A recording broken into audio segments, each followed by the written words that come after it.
बहुत स्वागत है जी सारे विद्यार्थियों का। एक बार फिर हाजिर हाँ असी। जसमीत भाटिया जी लैंडमार्क इमीग्रेशन के चीफ इस वक्त साढ़े नाल मौजूद ने। जसमीत जी बहुत बहुत स्वागत है सर तुहाडा। सत श्री अकाल सुरेंद्र जी। सत श्री अकाल जी, thank you so much. Jasmeet ji बड़ी इंपॉर्टेंट डिस्कशन है जी थ्रू आउट इंडिया इस वक्त हो रही है कि ट्रेंड किस तरह के रहने नवी पॉलिसी के नाल जी नवी कनेडा ने पॉलिसी बना दी है। हालांकि वो कई तरह दी क्लैरिफिकेशनस भी आ रही ने वन बाय वन। हुण उम्मीद हर कोई ये कर रहा है कि रिजल्ट्स कदों आने शुरू होंगे नवीं फाइल्स के। सब तो पहला तो मैं चाहूँगा जरा एक्सप्लेन करो जो 10 अगस्त तो बाद वाली फाइल्स कंसिडर होणगियां, क्योंकि प्रोसैसिंग टाइम अप्रोक्सीमेटली जो असीं 20 दिन का बनीए तो 10 अगस्त तो बाद जो फाइलां लगियां है, ਇਹਦਾ मतलब है कि फस्ट वीक ਦੇ ਵਿੱਚ ਅਸੀਂ ਰਿਜ਼ਲਟ ਐਕਸਪੈਕਟ ਕਰ ਸਕਦੇ ਹਾਂ। ਤੁਹਾਡੀ ਨਜ਼ਰ 'ਚ ਫਸਟ ਵੀਕ 'ਚ ਰਿਜ਼ਲਟ ਆਉਣਗੇ ਜਾਂ ਪ੍ਰੋਸੈਸਿੰਗ ਟਾਈਮ ਹੋਰ ਵੱਧ ਕੇ ਪ੍ਰੈਕਟੀਕਲ ਤੌਰ ਤੇ ਆ ਸਕਦਾ, ਕਿਉਂਕਿ ਫਾਈਲਾਂ ਬਹੁਤ ਜ਼ਿਆਦਾ ਲੱਗੀਆਂ। सर पहली गल तो यह कहना चाहवागा कि 10 अगस्त तो बाद किसी ने फाइलें लाइया ही नहीं, मतलब कि बहुत ही घट फाइलें अंबैसी च लगियां ਜਿਹੜੀਆਂ कि नवे रूल्स के अकॉर्डिंगली लगियां। सो हुण अज तो मैनूं लगदा क्योंकि सैटरडे का अपडेट सी तां अज तो हुण लोकी खुल के फाइलां लगाउणियां शुरू कर रहे होणगे, क्योंकि उस तो पहलां तां लोकी कई जिवें असीं कह रहे सी कि असीं फाइलां लॉन्च कर रहे हैं तां उन्हां नूं सीरीयसली नहीं लै रहे सी उस गल। सो स्टूडेंट्स इस मैं कहना चाहांगा कि हल्ले जिहड़ी क्लैरिटी है पूरे ट्रेंड ते जिसी कहिए कि ओवरऑल 5.5 बैंड जिहड़ा ओवरऑल 6 बैंड जिहदे च एक च 5.5 दो च 5.5 एक्सैप्टेबल हैगे हैं। जिवें संदीप कौर गिल पूछ रहे हैं कि एक च 5.5 बैंड मॉड्यूल एसडीएस हैगा, बिल्कुल एसडीएस है, पर जिहड़ा ट्रेंड देखिए तो 30 सितंबर नूं यानी कि अज तो पूरे महीने बाद असीं ट्रेंड ते डिस्कशन कर सकांगे। पर स्टूडेंट ये सारे ख्याल रखना कि जो वीज़ा सक्सैस रेट 6 ईच वाला है वो 90% है। जो वीज़ा सक्सैस रेट अबव 90% है, जो अज असीं गल करिए तो वीज़ा सक्सैस रेट जो 6 ईच स्कोर के नाल जो आप अपलाई कर रहे हैं that is above 90%। So students मेरी सारिਆਂ ਨੂੰ यही एडवाइस है कि जिन्ने ज़्यादा बैंड होणगे उन्ना ज़्यादा वीज़ा सक्सैस रेट रहेगा। जे साढ़े एक च 5.5 बैंड है तो एकेडैमिक्स चंगे होने जरूरी है। सो एकेडैमिक्स जो तुहाडे चंगे हैं तां ही एक च 5.5 बैंड एक्सैप्टेबल रहणगे, क्योंकि जे अपने जे दोनों चीज़ां अपनियां लो हैगियां, सपोज बैंड भी घट है और अपने की कहते हैं स्कोर भी घट है, तो किते ना किते एक रिस्की प्रोफाइल बन जाएगी। मैंने 1 अगस्त को फाइल लगाई थी, मेडिकल पास हुआ है बट अभी तक कोई अपडेट नहीं है। सो डेफिनेटली सी कुछ फाइलों से 7 दिन च भी वीज़ा आ जाता है, कुछ फाइलों से लेट भी वीज़ा आता है। सो अक्षित वेट करो, पैनिक मत हो, पॉजिटिव रहो, जल्द ही आपको वीज़ा मिलेगा। ਇਹਦਾ मतलब है कि ਅਸੀਂ ਅਪਰੋਕਸੀਮੇਟਲੀ 1 ਮਹੀਨੇ ਦੇ ਬਾਅਦ ਅਸੀਂ ट्रेंड ਨੂੰ ਚੰਗੀ ਤਰ੍ਹਾਂ ਸਮਝ ਸਕਾਂਗੇ। बिल्कुल सर, बिल्कुल। सो एज दी रेट च मैं सुनिया है कि बहुत सारे कंसलटेंट्स ने कहना शुरू करता है कि एक 5.5 बैंड ते आए धड़ाधड़ वीज़े, बट वो गलत है और सही असैसमेंट नहीं हैगी चेंज दी।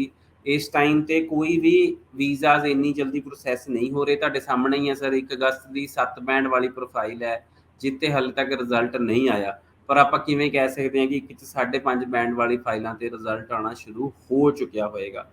सो हले फाइलां नहीं इन्नी जल्दी रिजल्ट आएंगे 1 च 5.5 बैंड वाले, सो तुहानूं थोड़ा जिहा रुकना पएगा। पर जेड़े हाँ 1 च 5.5 बैंड ते लगा रहे हैं वो ये जरूर ख्याल रखणगे जे 6 ईच वाले का 90% वीज़ा सक्सैस रेट हैगा तो मेरा वीज़ा सक्सैस रेट 70 तो 75% ही होएगा। सो देर आर चांसिस कि तुहानूं रिफ्यूजल भी मिल सकती है। सो आपां बिल्कुल क्लीयर अपने माइंड दे नाल अपनी फाइल लगाई है, बिकॉज आप जे कहिए कि किसी कंसलटेंट ने मैनू कहता कि सर वीज़ा पक्का आ जाएगा 1 च 5.5 बैंड से, तो वो तुहानूं बिल्कुल मिस गाइड कर रहा है। सो तुहानूं सही गाइड नहीं कर रहा। सो स्टूडेंट्स लैंडमार्क इमीग्रेशन की हमेशा ही साडी मेरी यही कोशिश रही है कि मैं तुहानूं एक सही ढंग नाल गाइड करा। जदों ये मुद्दा आया सी की कहते हैं आईलैट्स चेंज होने का, तां भी जदों अपडेशन हुई तो खौरे बहुत सारे कंसलटेंट कन्फ्यूज हो गए सी। बट ਜਿਹੜਾ ਸਾਡਾ ਮੇਰਾ व्यू सी कि पहले दिन जो अनाउंसमेंट आई सी उदों 6 ईच ही हैगा सी उहदे विच, पर जो 2 दिन बाद अनाउंसमेंट आई तो उहदे विच ओवरऑल 6 किया गया। सो उत्ते मैं बिल्कुल क्लीयर सी कि फर्स्ट डे 6 ईच सी आईलैट्स एंड जो 2 दिन बाद अनाउंसमेंट च चेंजिस लियाए गए उहदे च एसडीएस नूं 6 कर दिता गया, ओवरऑल 6 कर दिता गया। ਸੋ ਸਟੂਡੈਂਟਸ ਰਾਈਟ ਨਾਓ ਜਿਵੇਂ ਸੰਦੀਪ ਕੌਰ ਗਿੱਲ ਪੁੱਛ ਰਹੇ ਆ, ਤਾਂ ਮੈਂ ਤੁਹਾਨੂੰ ਇਹੀ ਕਿਹਾ ਪਹਿਲਾਂ ਵੀ ਕਿਹਾ ਸੀ, yes it is acceptable, but offer letters are hard to come right now. There are not much colleges ਵਿਚ ਆਰ ਅਵੇਲੇਬਲ। ਸੋ ਜੇ ਤੁਸੀਂ ਜਲਦ ਤੋਂ ਜਲਦ ਅਪਲਾਈ ਕਰਨਾ ਚਾਹੁੰਦੇ ਹੋ ਤਾਂ ਆਪਣਾ ਇੱਕ ਸਰਕਾਰੀ ਕਾਲਜ 'ਚ ਜਲਦ ਤੋਂ ਜਲਦ ਅਪਲਾਈ ਕਰੋ। ਬਿਲਕੁਲ ਠੀਕ ਹੈ ਜੀ। ਸੋ ਸਿਲੈਕਸ਼ਨ ਆਫ ਕਾਲਜ ਦੀ ਜਦੋਂ ਗੱਲ ਆਉਣੀ ਹੈ ਤੇ ਫਿਰ ਤੁਸੀਂ ਗਵਰਨਮੈਂਟ ਕਾਲਜ ਨੂੰ ਪ੍ਰੈਫਰ ਕਰੋ।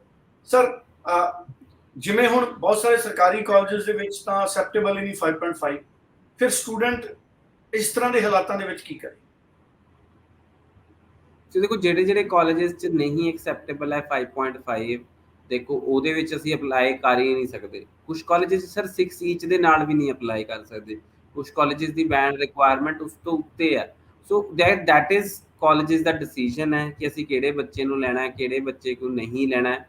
ਸੋ ਸਟੂਡੈਂਟਸ ਕੀ ਕਹਿੰਦੇ ਆ, ਦਿਸ ਇਜ਼ ਰੀਅਲੀ ਟਫ ਕਿ ਕੀ ਕਹਿੰਦੇ ਆ ਆਫਰ ਲੈਟਰਸ ਕਿਹੜਾ ਕਾਲਜ ਕਿਹਨੂੰ ਦੇਗਾ ਕਿਹਨੂੰ ਨਹੀਂ ਦੇਗਾ। ਪਰ ਰਾਈਟ ਨਾਓ ਇਦਾਂ ਦੀ ਸਿਚੁਏਸ਼ਨ ਹੈਗੀ ਹੈ ਕਿ 6 ਈਚ ਵਾਲੇ ਬੱਚੇ ਹੀ ਬਹੁਤ ਜ਼ਿਆਦਾ ਹੈਗੇ ਹੈ। ਸੋ ਸਟੂਡੈਂਟਸ ਜਿਹੜੇ ਕਾਲਜਸ ਜੇ ਕੋਈ ਕਾਲਜਸ ਆਪਣੀਆਂ ਰਿਕੁਆਇਰਮੈਂਟ ਚੇਂਜ ਕਰਨਗੇ ਤਾਂ ਮੈਨੂੰ ਨਹੀਂ ਲੱਗਦਾ ਕਿ ਕੋਈ ਕਾਲਜ ਆਪਣੀ ਰਿਕੁਆਇਰਮੈਂਟ ਚੇਂਜ ਕਰੇਗਾ। ਬਿਲਕੁਲ ਠੀਕ ਹੈ। ਸੋ ਸਾਰੇ ਕਾਲਜਸ ਤਾਂ ਖੈਰ ਆਪਣੀ ਰਿਕੁਆਇਰਮੈਂਟ ਚੇਂਜ ਨਹੀਂ ਕਰਦੇ।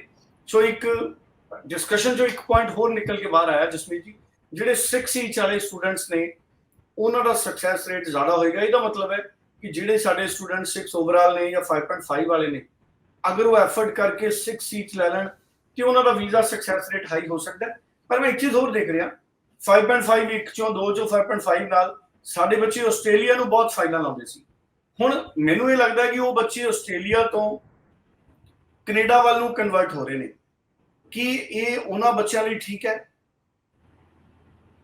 ਤੁਸੀਂ ਦੇਖੋ ਜਿਵੇਂ ਤੁਸੀਂ ਮੈਨੂੰ ਪੁੱਛਣਾ ਚਾਹ ਰਹੇ ਹੋ ਸੁਰਿੰਦਰ ਜੀ, ਮੈਂ ਕਹਿਣਾ ਚਾਹਾਂਗਾ ਕਿ ਦੇਖੋ ਜੇ ਟ੍ਰੈਂਡ ਦੀ ਗੱਲ ਕਰੀਏ, ਜਿਵੇਂ ਟ੍ਰੈਂਡ ਦੀ ਗੱਲ ਕਰੀਏ ਕਿ ਟ੍ਰੈਂਡ ਕੀ ਕਹਿੰਦਾ ਹੈ ਜਾਂ ਫਿਊਚਰ ਵਿੱਚ ਕੀ ਹੋਏਗਾ ਜਾਂ ਕਿੱਦਾਂ ਹੈ ਕਿੱਦਾਂ ਨਹੀਂ ਹੈ, ਉਸ ਚੀਜ਼ ਨੂੰ ਜੇ ਅਸੀਂ ਦੇਖੀਏ ਤਾਂ ਰਾਈਟ ਨਾਓ ਕਿ ਕਿਹੜੇ ਬੱਚਿਆਂ ਨੂੰ ਵੀਜ਼ਾ ਮਿਲੇਗਾ ਕਿਹੜੇ ਬੱਚਿਆਂ ਨੂੰ ਵੀਜ਼ਾ ਨਹੀਂ ਮਿਲੇਗਾ, ਇਸ ਚੀਜ਼ ਦੀ ਜੇ ਅਸੈਸਮੈਂਟ ਦੀ ਗੱਲ ਕਰੀਏ, ਯੈਸ SDS ਕਰਤਾ ਓਵਰਆਲ 6 ਇਜ਼ SDS, ਜੇ ਅਸੀਂ ਕਹੀਏ ਤਾਂ ਓਵਰਆਲ 60 ਇਜ਼ SDS। ਬਟ ਕੀ ਕਹਿੰਦੇ ਆ ਜੇ ਅਸੀਂ ਗੱਲ ਕਰੀਏ ਕਿ ਟ੍ਰੈਂਡ ਕਿੱਦਾਂ ਰਹੇਗਾ ਕਿ 5.5 ਬੈਂਡ ਤੇ ਵੀਜ਼ਾ ਕਿੰਨੇ ਲੱਗ ਕੇ ਆਉਣਗੇ ਕਿੰਨੇ ਨਹੀਂ ਆਉਣਗੇ, ਹੱਲੇ ਉਹਦੀ ਅਸੈਸਮੈਂਟ ਕਰਨੀ is too early and students right now it is too early to decide that.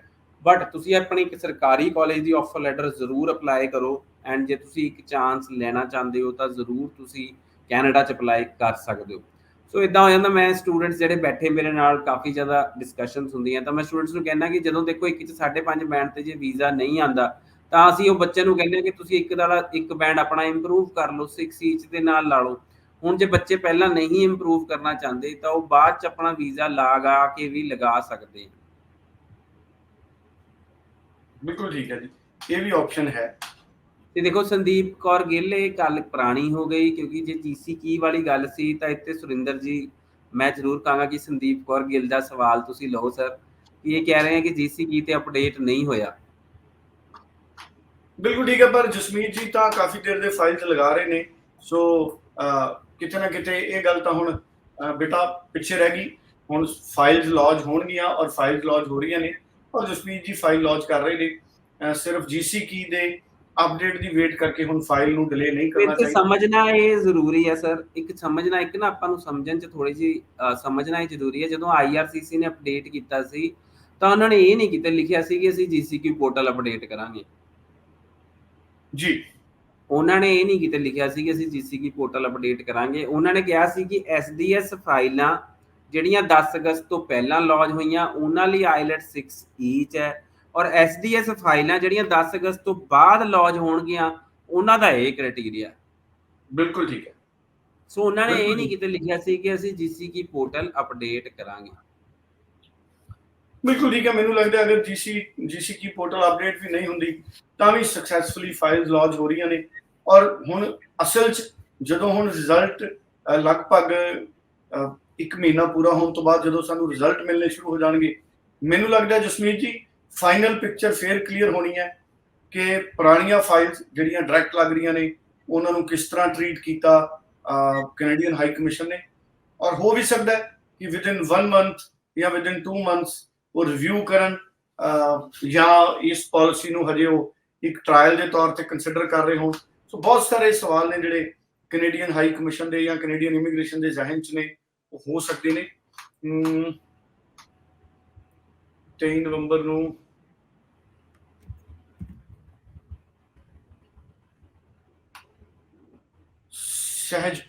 Sahajpal ਦਾ ਵੀ ਸਵਾਲ ਹੈ। ਸੋ ਇੱਕ ਇੱਕ ਕਰਕੇ ਸਾਰੇ ਸਵਾਲ ਲਵਾਂਗੇ। ਇੱਕ ਸਟੂਡੈਂਟ ਨੇ, ਉਹਨਾਂ ਦਾ ਰਿਫਿਊਜ਼ਲ ਆਇਆ। ਸੋ ਸਰ ਹੁਣ ਉਹ ਵੈਸੇ ਰਿਫਿਊਜ਼ਲ ਰੇਟ ਕੀ ਚੱਲ ਰਿਹਾ? ਦੇਖੋ ਜਿਹੜਾ 6 ਈਚ ਵਾਲੇ ਆ ਉਹਨਾਂ ਦਾ ਰਿਫਿਊਜ਼ਲ ਰੇਟ ਤਾਂ ਬਹੁਤ ਕੀ ਕਹਿੰਦੇ ਆ ਵਧੀਆ ਚੱਲ ਰਿਹਾ। ਠੀਕ ਹੈ, 6 ਈਚ ਨੂੰ ਬਹੁਤ ਅੱਛੀ ਤਰ੍ਹਾਂ ਨਾਲ ਰਿਜ਼ਲਟ ਮਿਲ ਰਹੇ ਨੇ। ਔਰ ਪੀਟੀ ਦੇ ਵਿੱਚ ਵੀ ਮੈਂ ਜਸਮੀਤ ਜੀ ਇਹ ਵੀ ਤੁਹਾਡੇ ਨਾਲ ਗੱਲ ਕਰਨਾ ਚਾਹੁੰਦਾ ਸੀ। ਆਪਾਂ ਕੁਝ ਦਿਨ ਪਹਿਲਾਂ ਦੇਖਿਆ, 4-5 दिन पहला देखा पीटी ਤੇ ਫਿਰ ਬਹੁਤ ਜ਼ਿਆਦਾ ਰਿਜ਼ਲਟ ਆਏ पीटी ਦੇ ट्रेंड ਨੂੰ। जी केशव, आप मुझे क्या कहते हैं व्हाट्सएप करें अपना फाइल नंबर 9041390412 पे, फिर I will go through your file and guide you accordingly. Jasmeet ji ਜਿਹੜੀ ਮੈਂ ਤੁਹਾਡੇ ਨਾਲ ਗੱਲ ਕਰ ਰਿਹਾ ਸੀ, ਪੀਟੀ ਦੇ ਉੱਤੇ ਇੰਨੇ ਜ਼ਿਆਦਾ ਰਿਜ਼ਲਟ ਆਏ, ਉਹਨੂੰ ਅਸੀਂ ਕਿਵੇਂ ਆਬਜ਼ਰਵ ਕਰੀਏ? ਸੀ ਦੇਖੋ ਪੀਟੀ ਨੂੰ ਲੈ ਕੇ ਤਾਂ ਐਮਬੈਸੀ ਦੇਖੋ ਪੋਜ਼ਿਟਿਵ ਹੀ ਹੈਗੀ ਹੈ। ਐਜ਼ ਸੱਚ ਜੇ ਅਸੀਂ ਗੱਲ ਕਰੀਏ ਤਾਂ ਪੀਟੀ ਨੂੰ ਲੈ ਕੇ ਐਮਬੈਸੀ ਪੋਜ਼ਿਟਿਵ ਹੈ, ਇਸ ਤਰ੍ਹਾਂ ਦੀ ਕੋਈ ਗੱਲ ਨਹੀਂ ਹੈਗੀ ਹੈ। ਬਟ ਦੇਖੋ ਬਹੁਤ ਚੀਜ਼ਾਂ ਨਾਲ ਡਿਪੈਂਡ ਕਰਦੀਆਂ। ਸਿਰਫ ਜੇ ਕਹੀਏ ਕਿ ਪੀਟੀ 'ਚ ਮੇਰੇ 60 ਨੰਬਰ ਹੈ ਤਾਂ ਮੇਰਾ ਵੀਜ਼ਾ ਆ ਜਾਊਗਾ, ਨਹੀਂ। ਪੀਟੀ ਨੂੰ ਲੈ ਕੇ ਵੀ ਅਸੀਂ ਆਪਣੀ ਪਰਸੈਂਟੇਜ ਕਿੰਨੀ ਹੈਗੀ ਹੈ, ਤੁਸੀਂ ਕਾਲਜ ਕਿਹੜਾ ਚੂਜ਼ ਕੀਤਾ, ਤੁਸੀਂ ਕੋਰਸ ਕਿਹੜਾ ਚੂਜ਼ ਕੀਤਾ, ਤੁਹਾਡੀ ਫਾਈਲ ਸਬਮਿਟ ਕਿਵੇਂ ਹੋਈ ਹੈ, ਇਹ ਸਾਰੀਆਂ ਚੀਜ਼ਾਂ ਮੈਟਰ ਕਰਨਗੀਆਂ। ਸੋ ਸਟੂਡੈਂਟਸ ਜੇ ਅਸੀਂ ਕਹੀਏ ਕਿ ਬਸ ਪੀਟੀ 'ਚ ਮੇਰੇ 60 ਨੰਬਰ ਹੈ ਤੇ ਮੇਰਾ ਵੀਜ਼ਾ ਆ ਜਾਊਗਾ, ਆਪਾਂ ਨੂੰ ਓਵਰ ਕੌਨਫੀਡੈਂਟ ਨਹੀਂ ਰਹਿਣਾ।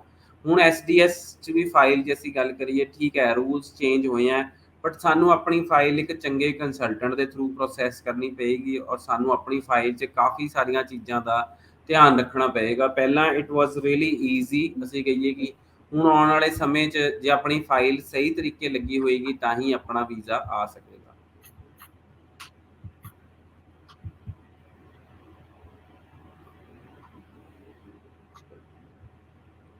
ਆਸਟ੍ਰੇਲੀਆ ਰਿਫਿਊਜ਼ਲ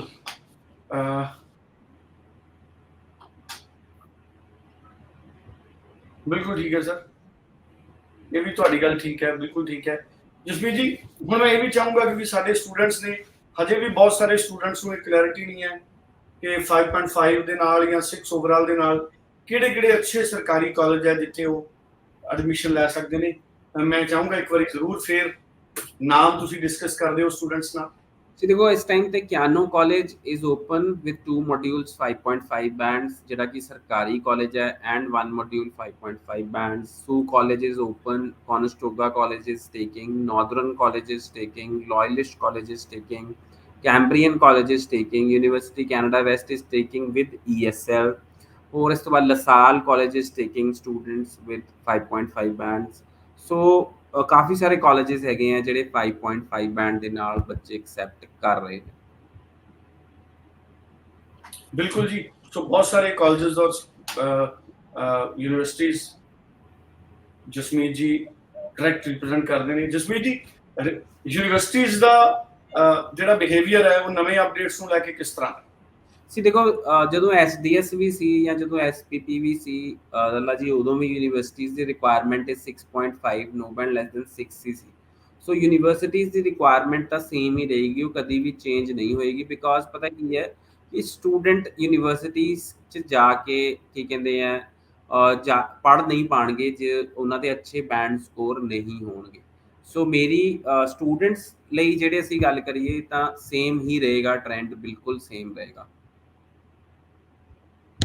ਯੂਨੀਵਰਸਿਟੀ ਦਾ ਟ੍ਰੈਂਡ ਚੇਂਜ ਨਹੀਂ ਹੋਏਗਾ। ਤੇ ਤੁਸੀਂ ਰਿਕਮੈਂਡ ਕਰਦੇ ਹੋ ਸਾਡੇ 6 ਓਵਰਆਲ 5.5 ਵਾਲੇ ਸਟੂਡੈਂਟਸ ਨੂੰ ਯੂਨੀਵਰਸਿਟੀ, ਜਾਂ ਉਹ ਡਿਪਲੋਮਾ ਕੋਰਸਸ 'ਤੇ ਫੋਕਸ ਕਰਨ ਜਾਂ ਡਿਗਰੀ ਕੋਰਸਸ ਵੱਲ ਜਾਣ?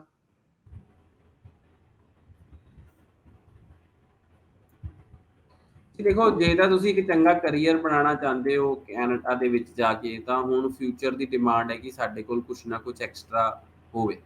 ਸੋ ਸਟੂਡੈਂਟਸ ਜੇ ਆਪਾਂ ਕਹੀਏ ਕਿ ਇੱਕ ਵਧੀਆ ਆਪਾਂ ਵਧੀਆ ਫਿਊਚਰ ਬਣਾਉਣਾ ਚਾਹੁੰਦੇ ਆ ਐਂਡ ਕੀ ਕਹਿੰਦੇ ਆ ਅੱਛਾ ਕਰੀਅਰ ਬਣਾਉਣਾ ਚਾਹੁੰਦੇ ਆ, ਚੰਗੀ ਜੌਬ ਚਾਹੁੰਦੇ ਆ, ਤਾਂ ਸਾਨੂੰ ਧਿਆਨ ਦੇਣਾ ਪਏਗਾ ਕਿ ਅਸੀਂ ਇੱਕ ਵਧੀਆ ਤਰੀਕੇ ਪੜ੍ਹਾਈ ਕਰੀਏ, ਤਾਂ ਹੀ ਇੱਕ ਅੱਛਾ ਸਾਨੂੰ ਕੋਰਸ ਲੈਣਾ ਬਹੁਤ ਜ਼ਿਆਦਾ ਜ਼ਰੂਰੀ ਹੈਗਾ।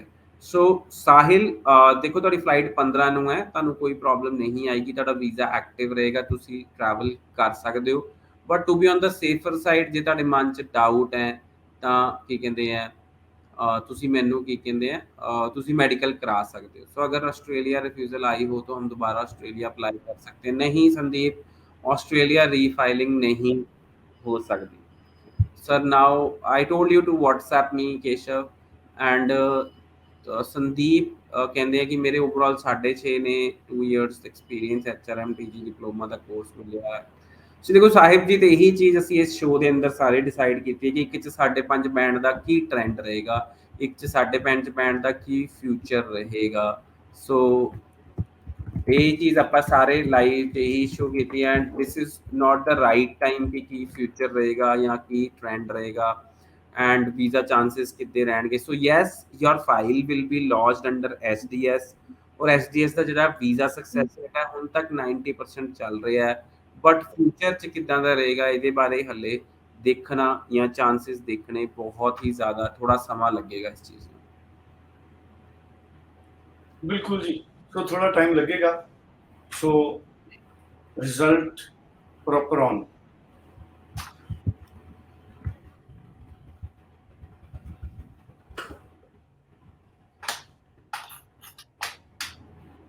ਜਸਮੀਤ ਜੀ, ਜਨਵਰੀ ਇਨਟੇਕ ਲਈ ਹੁਣ ਜਿਹੜੇ ਸਾਡੇ ਸਟੂਡੈਂਟਸ ਨੇ 6 ਓਵਰਆਲ ਜਾਂ 5.5 ਲਈ ਜਨਵਰੀ ਇਨਟੇਕ ਲਈ ਉਹਨਾਂ ਕੋਲੇ ਟਾਈਮ ਓਨੈਸਟਲੀ ਕਿੰਨਾ ਕੁ ਹੈ, ਜਾਂ ਤੁਸੀਂ ਇਹੀ ਰਿਕਮੈਂਡ ਕਰੋਗੇ ਕਿ ਆਫਰ ਲੈਟਰ ਲੈ ਕੇ ਆਪਣੇ ਆਇਲਟਸ ਨੂੰ ਇੰਪਰੂਵ ਕਰਨ?